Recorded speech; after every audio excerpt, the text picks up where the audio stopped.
All right, guys, we're gonna do something a little bit different today. Let me get a little bit closer. As you can see, it's something. It's not like a gaming video, and it's kind of gonna be a prequel to what I will be doing next year. What I'm saving that for next year. Okay, it's a little big surprise. I know we are on the road to 1,000. All right, we are still on the road to 1,000. I've been consistent on the channel all year, but my Universe Mode series blew up. Madden series is the best it's ever been. That Universe Mode series from last year, the best it's ever been. Paid reviews, pulled in so many viewers.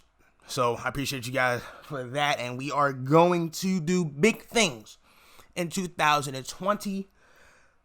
I promise you guys that I'm not trying to toot my own horn when I say this, but I should be well over 1,000 subs, maybe in the 2,000 or 3,000 range by now, if I was consistent with my series. But anyway, that's the introduction. Hello, my name is REEDFEEDZ. If you guys are new, subscribe. Welcome to the channel. Check out my Madden series, Seahawks franchise. If you're a Seahawks fan, Seahawks play the Eagles in real life next Sunday. Can't wait for that, man. Or maybe next Saturday. Yeah, I'm pretty sure it's Saturday, not Sunday. But anyway, this is a video regarding WWE. And I usually, I can't remember the last time I did a regular commentary video like this, man. This is fun. We definitely have to do more. Hold on, let me just get situated here. All right, here we go. All right. So this video is regarding WWE. This is going to be a top 10 list. It's not match of the year. It's not like match of the decade. None of that garbage. We are doing the top 10 most disappointing matches of 2019 in terms of WWE. And what I mean by disappointing, I mean like matches that had potential but were just super, super underwhelming and just ended up not being as good as we thought. There are also some matches on this list that are just complete and utter garbage. And yeah, we are going to talk about it right now. Again, it's a prequel of what I'll be doing next year, but we're keeping that a surprise, Anyway. So if you guys didn't know, Raw is tonight. Raw is absolute garbage every single week. Raw just gets worse. In 2018, you thought Raw was bad. In 2018, they said, how can we top Monday Night Raw being absolute horseshit in 2018? Oh, I know. The wild card rule. Terrible. Raw was terrible. Anyway, Becky Lynch tweeted something. She tweeted, "It's amazing what they'll give you when you remind them your contract is coming up soon." Yes, just ask the Revival. They've gotten 3 tag team title reigns, and they have still yet to resign. So all you got to do, right? Your contract is up. They say, here, man. We're gonna give you the titles as soon as they sign. As soon as they sign, they take the titles off of them, and they're back to the pit of irrelevancy. See, the Revival's smart. The WWE did this 3 times, man. They gave them the titles 3 different times this year and paired it with Randy Orton. Still didn't re-sign. Gallows and Anderson foolishly re-signed.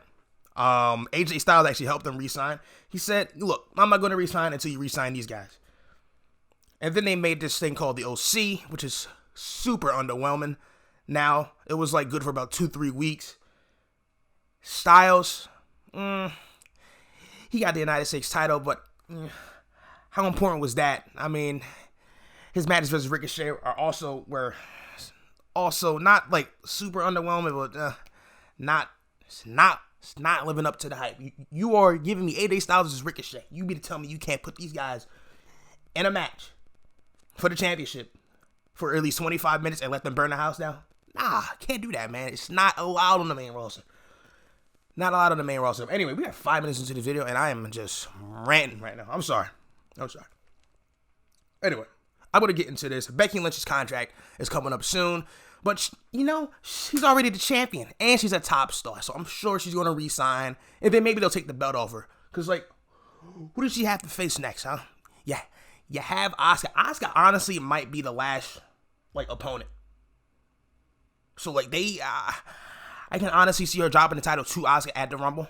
Or have Shayna Baszler winning the Rumble.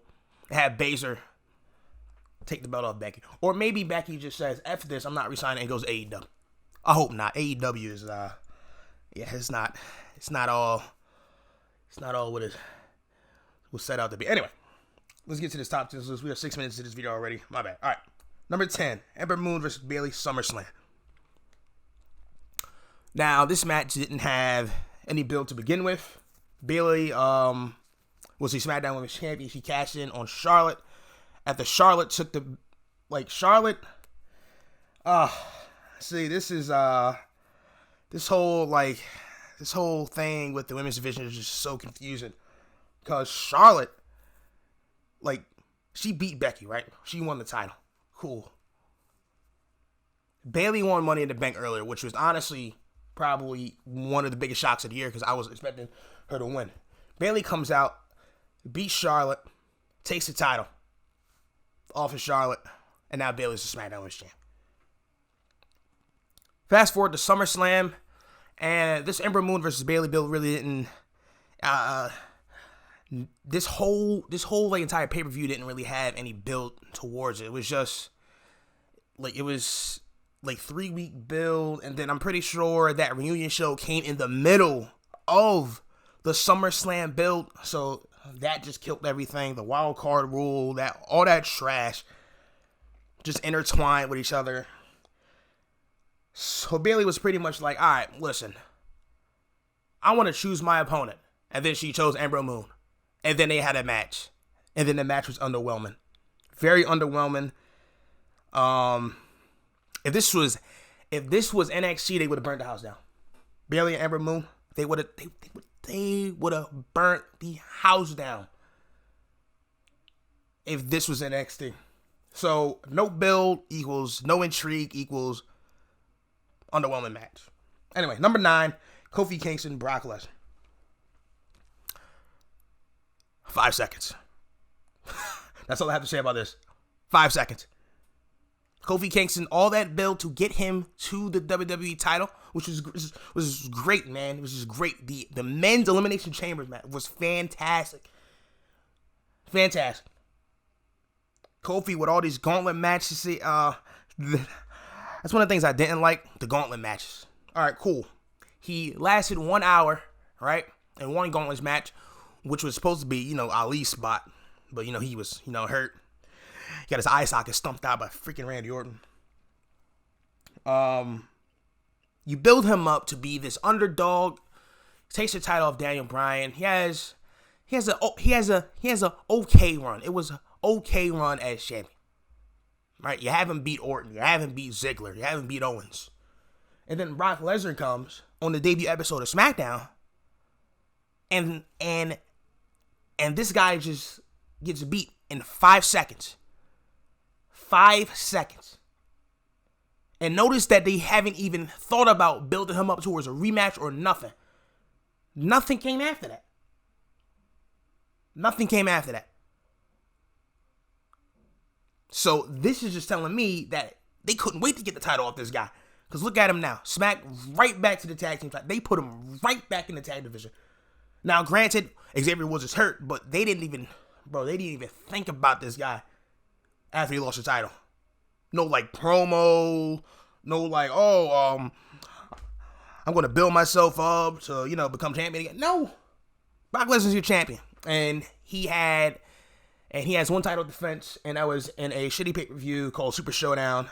And so these Saudi Arabia pay-per-views are the worst these are the worst shows. I don't watch these shows. But I know for a fact that these are the worst shows. Crown Jewel and Super Showdown and probably Battleground 2017 are probably the 3 worst shows of the decade. Terrible. Kofi Kingston, Brock Lesnar, number 9. Terrible. Brock Lesnar is your WWE champion. Beats him in 5 seconds. God awful. Asuka versus Charlotte. The March 26th edition of SmackDown. So this was the build-up to the eventual triple threat between Becky versus Ronda versus well, now Charlotte. My problem is this, right? Asuka's the champion, right? She won that TLC back at the end of the year where women's wrestling was at a all-time high on the main roster, right? Charlotte comes in, right? Because Vince can't bear Charlotte not being in this main event. He couldn't take it. But what he had to do to get there, right? What he had to do to get there? He had to sacrifice Asuka and her push after her dreadful 2018, after she lost Charlotte the first time. And what did she do, right? Fast forward this year, right? I'm like, okay, they're building up Asuka. She's a champion, blah, blah, blah, blah. Who's going to be her opponent, right? Nah. Charlotte taps out Asuka and about an 8-minute match. An 8-minute match. Probably 8 to 10 minutes. It didn't go longer than 8 to 10 minutes. 8 to 10 minute match. Takes the title off Asuka. Asuka is a afterthought to these people. Charlotte wins the title. Goes on to WrestleMania. Just loses to Becky. You mean to tell me that you couldn't just have these 3 women in the main event for Triple Threat for the Raw title? And you couldn't give Asuka a spot at WrestleMania? This doesn't make any sense to me, man. That's why this is just a personal choice. Because I hate it. Everything about it, man. They made Asuka like a wimp here, tapping out again. And this time, she tapped out even faster than the first time. Insane. Number 7, Shayna Baszler, Becky Lynch, Bayley. SummerSlam. This is very recent. It's last month. So this was built up because of the NXT, wow, blah, blah, blah, invasion, garbage. Not garbage, but, this was built up during the invasion angle between NXT, Raw, and SmackDown, and gave SmackDown their best show of the entire year. Probably the best SmackDown since the finale episode of 2016, if you guys remember that. But yeah, Shayna Baszler and Becky Lynch, this is all about them. I don't even know why Bayley was in this match. But this match did not live up to the hype. Crowd was chanting, "This is boring. This is that. This is very underwhelming match between these 3." And Bayley was an afterthought. I don't even know why she was in this match. They could honestly did a one-on-one between Becky and Shayna right here, and I guarantee you it would have been a better match. This does not deserve to be the main event at all. I think I would have put Ray versus Brock in the main event. I mean, did you see the crowd?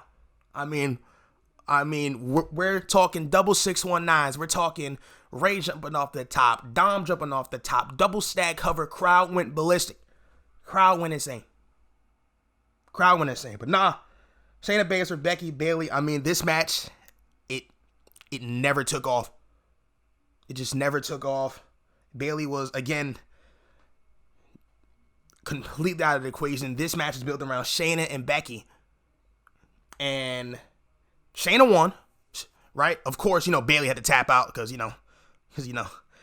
precious Becky Lynch can't tap out, even though she tapped out the Oscar earlier in the year, but we're not going to talk about that. This match is built around Shayna versus Becky, and I'm pretty sure we're getting it at WrestleMania.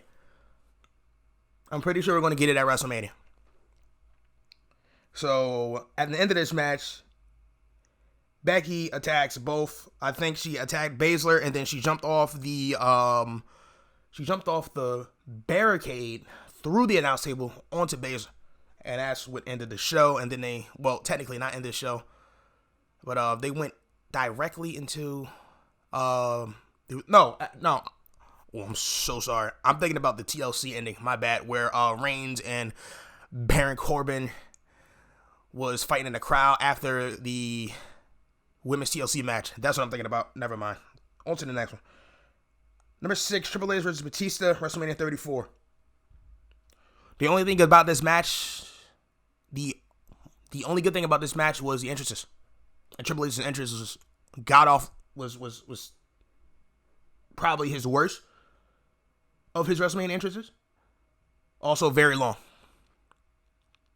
And I can tell that Batista was just ready to get in that ring because he was stumbling all up them damn stairs when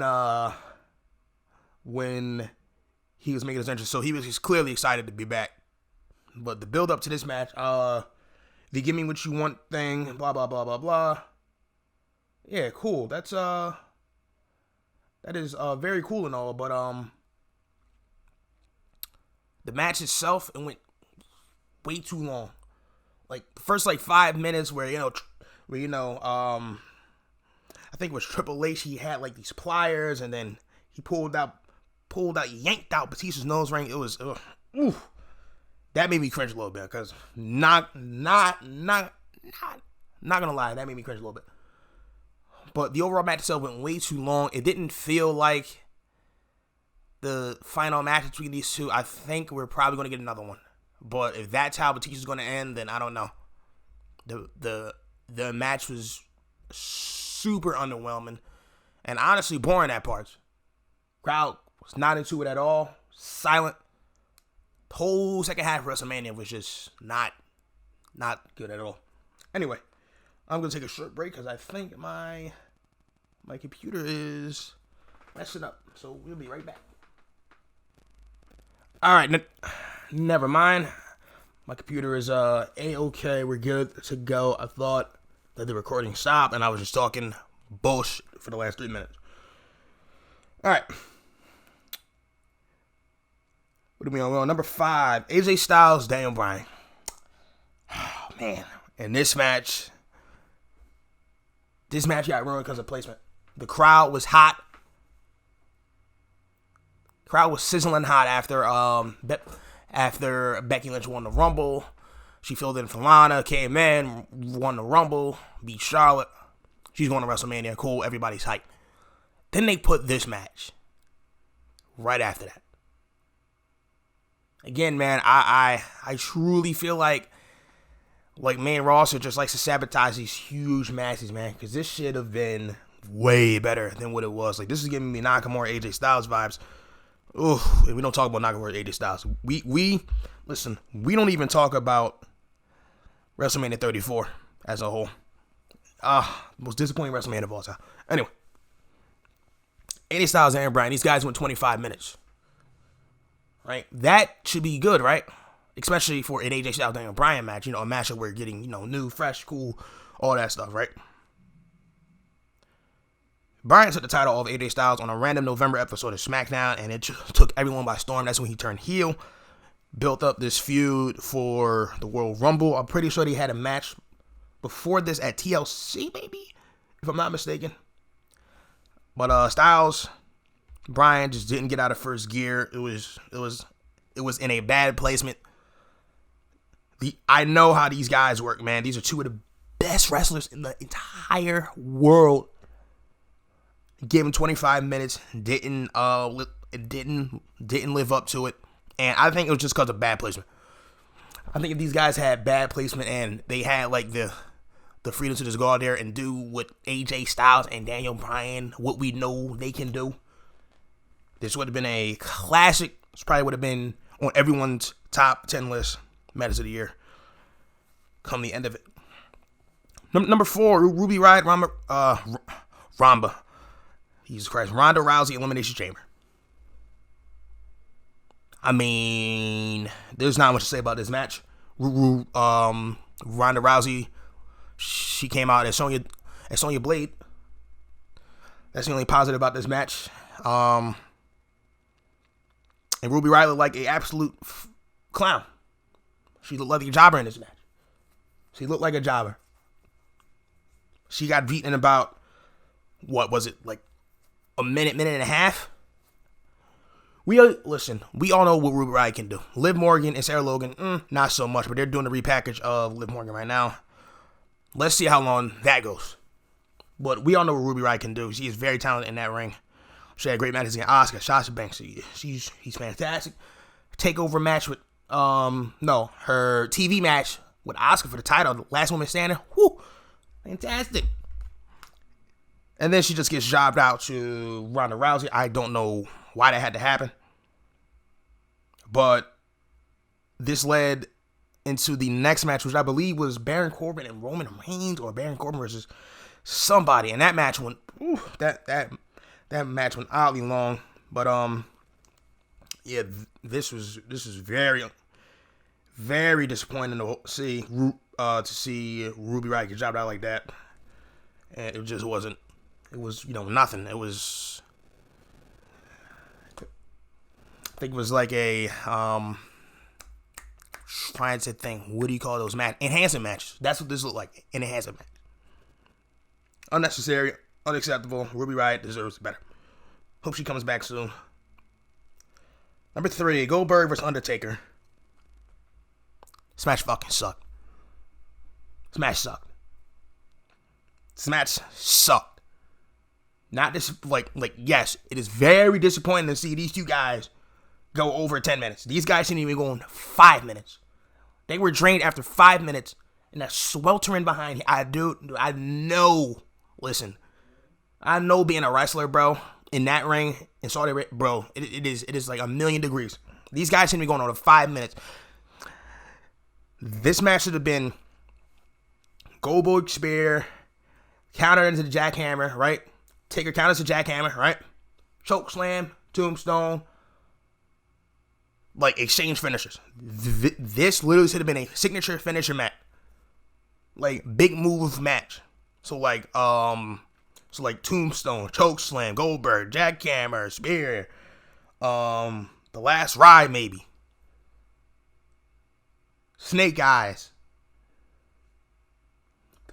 Vince's Undertaker moves. Vince's Goldberg moves. This match shouldn't have gone no longer than 5 minutes, and it did. And I think we all know what happened to Goldberg. He had a concussion, and Taker, it was just bad. But he did redeem himself at SummerSlam, and Undertaker redeemed himself at Extreme Rules. I had the luxuries to go there to see him live. He looked great. It was great. And yeah, let's put this match behind us. This whole pay-per-view sucked. Super Showdown, these Saudi pay-per-views suck. They need to stop. Number 2. Seth Rollins and Bray Wyatt. I'm sorry. I had to laugh. Hell in a Cell.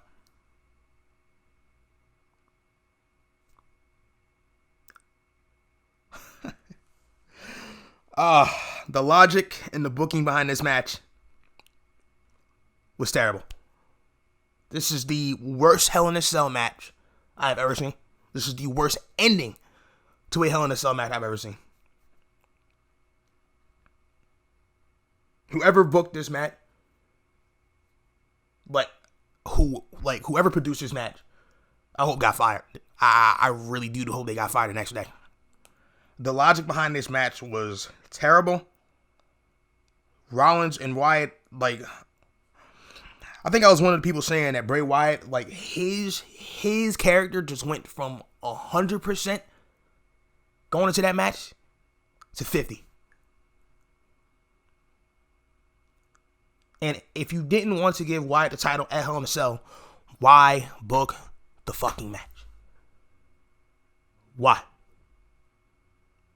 If you didn't want him to win at Hell in a Cell, why would you book the match in the first place? You couldn't just book it at a later time, have him lose the title maybe at the pay-per-view to be, the first match at the Saudi pay-per-view? The crowd booed the shit out of Seth Rollins here. Booed him out of the building. Had to rewatch it and see if they edited anything out. Nope. The crowd crapped on this match. Social media crapped on this match. I crapped on this match. Everybody crapped on this match. And then Seth Rollins goes on, little, clown behind Corey Graves podcast. It's like, oh, people, I'm the guy people wanted me to be, and now they hate you. No, nobody. 2018 Seth Rollins was better before they killed you after they put you in that feud with, Dean Ambrose. The second half of 2018 was the real killer Seth Rollins. Then they built him back up, won the Rumble. I'm like, cool. Won the title from Brock Lesnar. Had a match with Barry Corbin. Corbin again. Then they mixed Becky's and Seth's relationship and had him on Lacey Evans and Baron Corbin and all that trash. His match against Lesnar at SummerSlam, fantastic. Probably a top 10 match if I'm just doing main roster matches only. Probably top 5. I'm like, okay, maybe Rollins can redeem himself, right? And then they put him with the Fiend, right? Cool. Great. His second title run is going to be fantastic, right? The redemption of Seth Rollins. We're going to love Seth Rollins again. Because right now, Seth Rollins is just a whiny little baby on social media, blah, blah, blah, blah, blah. Then this happens. And we're going to talk about this one. We are going to talk about these. Listen, number 1 and 2, we are going to talk about heavily. So, let's see. Where should we start? Oh, the amount of curb stomps used on the Fiend, right? The curb stomp was once a banned move, right? So he had to use the ripcord knee for about a year and some change. Up until, I want to say up until 2018 towards WrestleMania times when the curb stomp really came back into play. Because he used it to beat The Miz for the title. But, yeah, curb stomp, ban, comes back. And then it is used a million times in this match. Curb stomp after curb stomp after curb stomp after curb stomp after curb stomp after curb stomp, right? I'm like, okay, that move is the weakest move in WWE, right?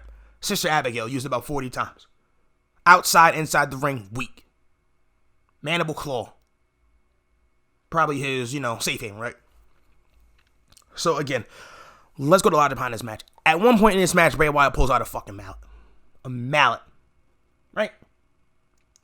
Then he pins, like he hits Rollins with the mallet, pins his body on the cell, squishing him with the mallet. Referee does nothing, right? He's like, whatever. It's just that's a giant mallet we can, crush somebody's head with and, mess with body up and everything, right? The ending of this match is, I don't even talk about this, dude. I want to talk about it. Rollins, right? I believe he starts with a simple chair shot to the head. Bam! Oh, okay. Whoa. Headshots are back. Wait a minute. Right? Then he starts stacking, right? Then he starts stacking Bray Wyatt's face with the the thing, right? So I am more than certain he took the chair, right? And then he used, I believe it was another chair, and then he hit Wyatt in the face. Please correct me if I'm wrong here, because this ending just sucked. But he just stacked a bunch of weapons on there, and then I think he did some steel stairs, like a ladder, more chairs, right? To a point where Bray Wyatt's whole head, right? His whole head was stacked against chairs, a freaking ladder, maybe some kendo sticks and some steps, right? Then he pulls out a fucking sledgehammer. So at this point, there is a giant ladder and a stack of chairs on this man's head. Seth Rollins pulls out a sledgehammer, right? He pulls out a sledgehammer. And the referee is begging Seth Rollins not to do this. Now, mind you, earlier in the match, Bray Wyatt had a mallet. A mallet. A giant mallet. Didn't do anything. And now the referee is saying, oh, don't do this, you're better than this. When he has a sledgehammer and he's about to hit this man with the sledgehammer onto a stack of weapons. Seth Rollins contemplates, right? He sits there, contemplates. Hits Bray Wyatt with the thing. I'm like, oh, snap. And the ref calls for the bell. The ref calls for the bell. At that point, everyone lost it. I lost it. I couldn't believe what I was seeing. And this is a year after, right? Mind you, that the Hell in a Cell last year ended in a no contest because of Brock Lesnar ripped open the cell door. Like that. These last 2 years of Hell in a Cell match endings, holy Christ. Terrible. But this was the cream of the crop, man. This was terrible. The crowd crapped on it from the start.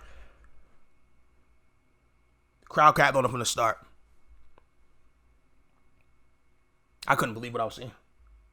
The logic behind that was terrible. And then Rollins is going to go on social media on the little Clownlands. Clownlands. That's his name. Clownlands. That's your name, buddy. Then he was going on podcast after podcast and say, oh, well, Mick Foley and Undertaker's Hell in a Cell match ended after Mankind was thrown off the fucking cage. So he is comparing the worst Hell in a Cell match to the best Hell in a Cell match in history. The reach that he tried, bro, he was reaching. He was reaching, bro. He compared his shit match to one of the greatest matches in WWE history. In Undertaker versus Mankind. Bullshit, bro. The match sucked. And then after the match, oh crap, Bray Wyatt just got smashed. You just killed him. Then he gets up, mandible claws Rollins, Sister Abigail's Rollins, mandible claws him again to the point where there's blood gushing everywhere, blah, blah, blah. Ends the show. Terrible. God-awful match. God-awful ending. I don't even want to see... listen, I don't want to see another Hell in a Cell match. Listen, I honestly would rather see Hell in a Cell in NXT. I think NXT would... Listen, man, I cannot wait till I get to my best matches of 2019. 95% of the matches are NXT. Can't wait to do it, man. This match sucked. This booking decision, oh my God, terrible. Just god-awful. And the fact that this match had to defend this god-awful match is just terrible. Oh my God. Terrible stuff. Terrible stuff. Anyway, honorable mentions. Because there are many matches that I could have put number one. Not really, but there was one in particular that I was thinking about putting number one. Right? And that was the Fatal 4-Way for the women's tag titles at WrestleMania. And the Shitconics won. Yeah. Yeah, they're pretty bad. Pretty bad. I'm trying to keep a straight face while doing this. Alright. Be right back again. And then I will leave you with my number one disappointing match of 2019.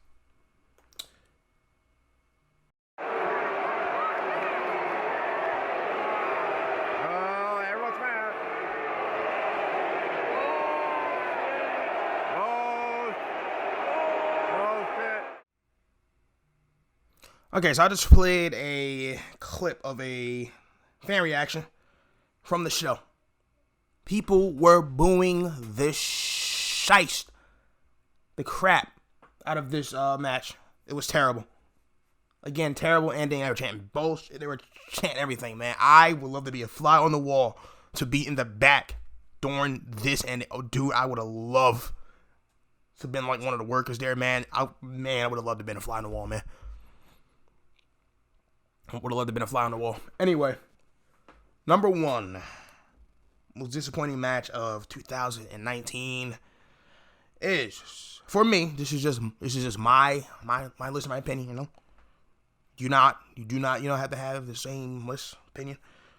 Charlotte versus Ronda Rousey versus Becky Lynch. WrestleMania 34. First time ever. First time ever. First time ever. First time ever. First time fucking ever. I hope it's the last time ever. Maybe until Tessa Blanchard comes. Maybe. And then we get Charlotte versus Tessa Blanchard. Then maybe that could be a main event. Now, I know this is a main event coming in a 8-hour wrestle. I mean, my God. 8 hours of WrestleMania. Man, had the mighty have fallen, man. We went, man, these last 10 years, man, WrestleMania was great, man. We had what? Was WrestleMania 26 in 2010? We went from WrestleMania 26, and then the decline just started from there, man. 27, 28, 29 was okay. 29 was okay. The main, fuck that main event. 30 and 31. Especially 31. I still think WrestleMania 31 was the best WrestleMania in the entire decade. Best WrestleMania since 31. Right? Dude, I haven't enjoyed WrestleMania since 31. It's 4 years. It's 5 years ago now. Almost. 33. 34. 35. WrestleMania just gets worse and worse every single year. Every single year. And these guys now went from quality to quantity. These guys value quantity over quality. That's why these shows are never quality.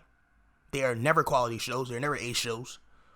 That's why takeover shows are the best shows. And honestly, oh man, if it wasn't for, man, there's been so many good takeover shows in the last 3-4 years, but 2018, man, I'm like, man, how can these guys, how could Triple H, Regal, Michaels, Bloom, all those guys, top takeovers from 2018, takeover Cardiff, UK, takeover Phoenix, takeover New York, takeover 25, takeover Toronto, takeover War Games.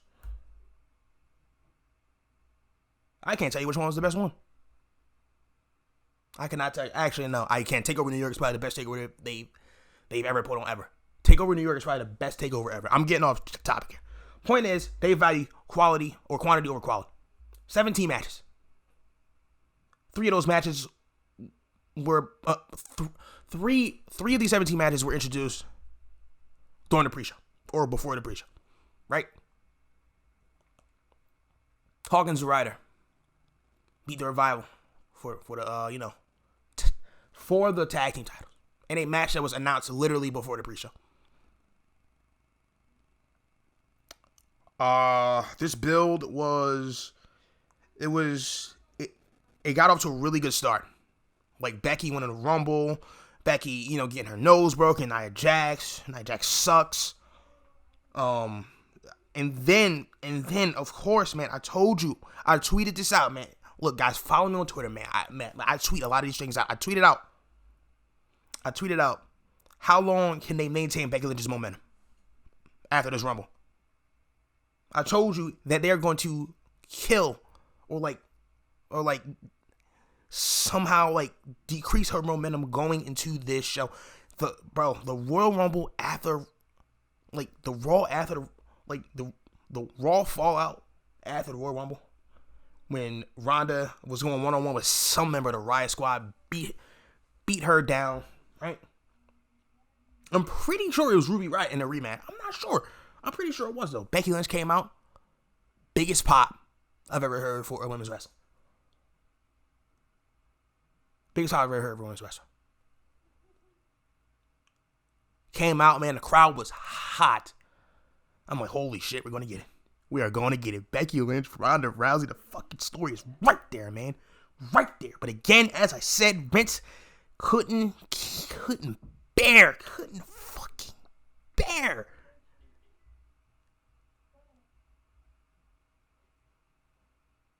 Couldn't bear, man.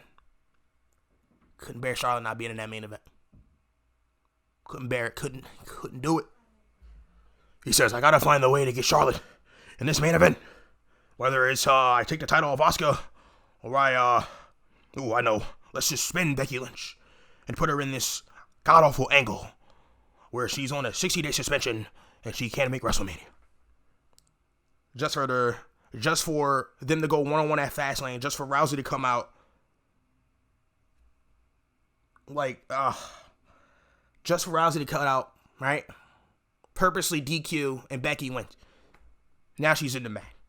Great, Ronda. Now you just put, you are public enemy number one, right? So that was terrible. The way they set that up. This entire feud from after the Rumble, outside of maybe Becky coming out and announcing who she's going to face. Clearly she was going to face freaking Ronda Rousey, but they couldn't do Charlotte versus Asuka again. Did they have to do Asuka like that? No, they didn't. They didn't. Of course they didn't. But nope. Vince couldn't bear, man. Gotta have Charlotte. Gotta have Charlotte. Listen, man, my Vince impression is on point. Don't judge me. Don't judge me. Yeah, but then we got we got the crutch angle, this too many angles all over the place. None of them really correlated with each other. And then they had arrest angles too. They had like numerous arrest angles. And then they had one more big brawl where, they all was handcuffed and, it's actually pretty funny where Ronda was talking crap and then Charlotte nailed her with a knee. But everything after the Rumble was just so overbooked. Like, nothing came natural after the Royal Rumble. Like, everything just seemed forced. Like, always. Typical WWE. Force. Gotta force everything, man. Could not just let these three organically do what they need to do. And one more thing before I wrap this up. Rousey on her little vlog channel, she was like talking crap. Like she was saying fake fighting, fake bull crap is not real. That was fantastic. Their exchange, Becky and Ronda's exchange on Twitter was better than the second half of this build. On Twitter. It just goes to show you. Oh, one more thing. Becky Lynch, when she's not scripted, she's the best talker in the business. No doubt. Best talker in the business. Best talker in the business. When she doesn't have a script, go on like any Becky Lynch interview where she's like cutting a promo or like a work shoot promo. Go on any one of those videos. Right? Like a San Diego Comic-Con or some bullcrap. Watch her promo work. Listen, man, when she's not scripted, she's the best talker in the entire business. Don't want to hear it. Don't want to hear it. Best talker in the business. Anyway, let's go on to the match, right?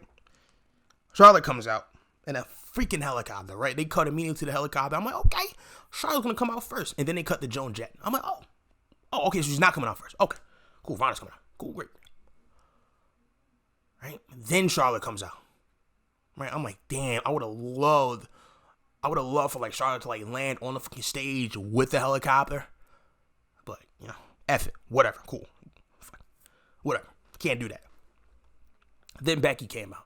Now, mind you, this is the main event of a 17 match card. This is match number 17. This match did nothing for me.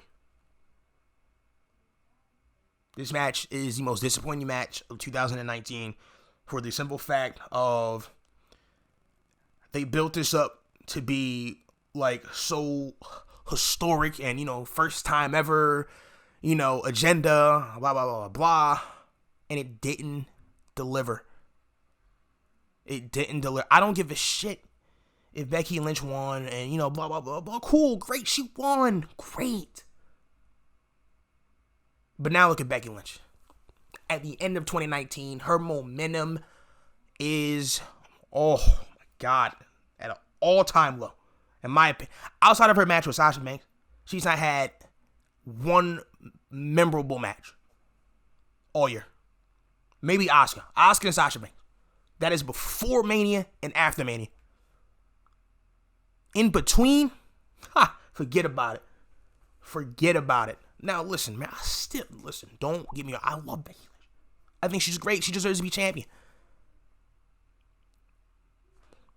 And a lot of people were saying, well, they gave you what we want. Yes. They gave us what we want. They gave us Kofi. They gave us Seth. They gave us Becky. But two of the three, I can honestly say, were all right. They were okay range. She had okay range. Seth Rollins, we're not talking about him. Not doing it. We're not doing it. Okay, yes, they gave us what we want, but is that like all? Is that like that one match? Like that's what you're gonna hang your hat on? You do realize that there's another 8 months in the year, right? Right? So you saying, oh well, they gave us what we want? No, they didn't. You want to know why they didn't give us what they want?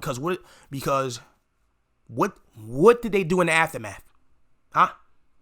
Becky Lynch versus Lacey Evans? Greener than my freaking lawn, AC Lacey Evans, whatever her stupid name is. Greener than grass. Natalya? Forget about it. Sasha Banks. First of all, if no one knows, I'm a huge Sasha Banks fan. I think she is the best wrestler on this roster. Okay, she might not be better than Charlotte in terms of fucking stock, but she's the best wrestler on the roster right now. And there's not many good wrestlers on this roster, main roster at least. NXT, my God, I can name about 40 people that's better than 90% of this roster on NXT, PC included. Anyway, yes, they gave us what we want, but what did they do in the aftermath? Nothing was of intrigue in the aftermath. Becky Lynch versus Lacey Evans, Becky Lynch versus Natalya. The only thing that was of intrigue was Becky Lynch and Sasha Banks. Becky Lynch and Sasha Banks was the best women's match probably on the main roster all year. Now, was it better than Io versus Candice at TakeOver? That's up for you to decide. Don't know. Anyway, the match underperformed. It didn't deliver. It's the same thing, and the match was last on the card. If Kofi, I honestly don't think, like, if Kofi and Bryan was there in the main event and Kofi won, I think it probably would have got the same treatment. Maybe not. It probably would have got a big pop, but it shows you that Kofi and Bryan should have been the main event of this pay-per-view. Of WrestleMania 35. So, Charlotte, Becky Lynch, Ronda Rousey, disappointing match, most disappointing match of the year for me. Not the worst match. But, oh my God, it didn't deliver. Oh, and can we talk about the ending, the botch ending, and the numerous botches in the match? Yeah, those two. Ronda's shoulder wasn't even down. Vince McMahon was probably livid. Then he want to do all these 365 documentaries. Oh my God! Listen, bro. First of all, the best 365 was Sasha Banks. When she came back, her 365 was fantastic. Fantastic. Anyway, man, I'm getting out of here. But this won't be the last video you'll see from me. Top whatever. We are gonna do top 10 matches of the year for WWE, including main roster and NXT. So stay tuned for that. I will see you guys in the next video, and this is just a prequel of what I'll be doing next year. But again, it's a surprise, so we will keep it a surprise until the new year. Anyway, enjoy your winter breaks, your holidays. Have a happy new year, and I will see you guys in the next video. Peace out.